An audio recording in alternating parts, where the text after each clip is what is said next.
Hello everyone, मैं हूं doctor रौनक, homeopathic physician eight मनस्वी homeo clinic Sikar.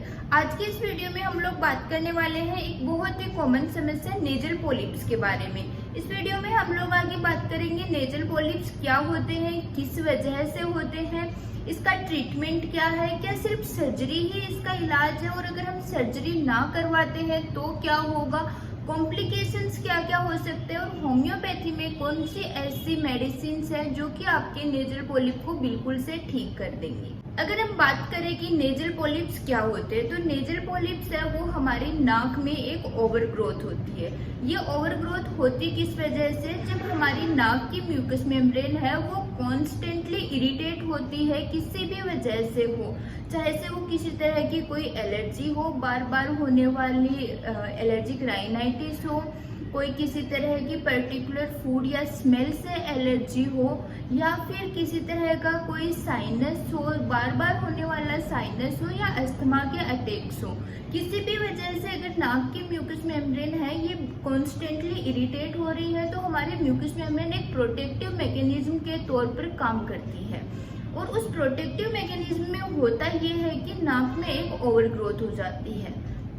हमारे शरीर में जब भी कहीं भी कभी भी कोई सेल या फिर कोई मसल है वो कुछ एक्स्ट्रा काम करती है तो वहां पर सेल्स है वो नंबर में बढ़ जाती है और ऐसा ही यहाँ पर नाक की म्यूकस मेम्ब्रेन में होता है। अगर हम बात करें नेजल पॉलिप्स के सिम्टम्स की, नेजल पॉलिप का पहला जो सिम्टम है वो है नाक में ऑब्स्ट्रक्शन सा फील होगा, नाक बंद लगने लगेगा। कई बार एलर्जिक राइनाइटिस के सिम्टम्स भी आ जाते हैं पॉलिप के साथ में, जिनमें कि बार बार नाक बहता है, बार बार छींकें आती हैं। काफी लोगों में पोस्ट नेजल ड्रिप होता है, गले के पिछले हिस्से में ऐसा लगता है कि कुछ गिर रहा है, बलगम गिरता रहता है। जो स्मेल है वो बिल्कुल से चल जाती है, कुछ लोगों का टेस्ट भी चला जाता है। फेशियल जो मसल्स हैं उनमें दर्द होने लग जाता है। ये सारे सिम्टम्स हैं, ये नेजल पॉलिप के सिम्टम्स हैं। अगर हम बात करें इसके डायग्नोसिस की, तो डायग्नोसिस में सबसे पहला तो हम फिजिकल एग्जामिनेशन कर सकते हैं। अगर टॉर्च से नाक में देखते हैं तो एक ऑब्स्ट्रक्शन जैसा दिखाई देता है।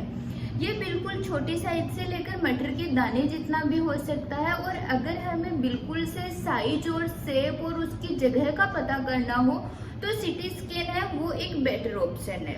अगर हम बात करें कि हम नेजल पॉलिप का लंबे टाइम तक इलाज नहीं करवाएं तो क्या कॉम्प्लिकेशन हो सकते हैं। कॉम्प्लिकेशंस में क्रोनिक साइनोसाइटिस हो सकता है, अस्थमा हो सकता है, या फिर कुछ लोगों को रात में सोते सोते नाक बंद होकर कुछ सीरियस क्रिटिकल कंडीशन भी हो सकती है जिसे कि स्लीप एपनिया कहते हैं। नेक्स्ट क्वेश्चन आता है कि नेजल पॉलिप के लिए सर्जरी रिक्वायर्ड है कि नहीं है। सर्जरी में क्या होता है, नेजल पॉलिप को काट कर हटा दिया जाता है, लेकिन हमने इसके रूट कोज को खत्म नहीं किया। जब फिर से हमारी नाक की म्यूकस मेम्ब्रेन इरिटेट होगी, सेम प्रोसेस रिपीट होगी, तब वहाँ पे दोबारा से नेजल पॉलिप बन जाएगा। सर्जरी है वो इसका बेटर ऑप्शन नहीं है।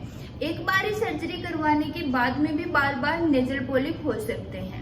होम्योपैथी में काफी अच्छी ऐसी मेडिसिन हैं जो कि नेजल पॉलिप को बिल्कुल जड़ से खत्म कर सकते हैं और सर्जरी की रिक्वायरमेंट है वो बिल्कुल से नहीं रहती है। अगर हम बात करें होम्योपैथिक मेडिसिन की, तो सबसे पहली होम्योपैथिक मेडिसिन है वो है लेमना माइनर। लेमना माइनर का प्रयोग हर तरह के नेजल पॉलिप के केसेस में किया जाता है, लेकिन उन जगहों पर जहाँ पर नाक में कंजेशन फील होता है, नाक एकदम से बंद लगता है, स्मेल है वो भी चली जाती है, काफी बार कोराइजा जैसे सिम्टम्स आते हैं, लेकिन इसका मेन सिम्टम नाक का बंद होना और नाक में दर्द होना है। इसके लिए लेमना माइनर को मदर टिंचर फॉर्म में काम में लेते हैं। लेमना माइनर मदर टिंचर की 5-5 बूंद आधा कप पानी में दिन में 3 बार दी जानी चाहिए। अगर हम नेक्स्ट मेडिसिन की बात करें तो वो है ट्यूक्रियम। Teucrium मैरम verum. ट्यूक्रियम उन जगहों पर यूज की जाती है जहां पर नेजल पॉलिप के साथ में एलर्जिक राइनाइटिस के सिम्टम्स देखे जाते हैं, जहां पर काफी ज्यादा छींके और नाक से पानी है वो काफी ज्यादा रह रहा है, नाक बंद रह रहा है। ऐसी स्थितियों में ट्यूक्रियम 30 की 2-2 बूंद सुबह दोपहर शाम आपको काफी अच्छा रिलीफ दिलाएंगी।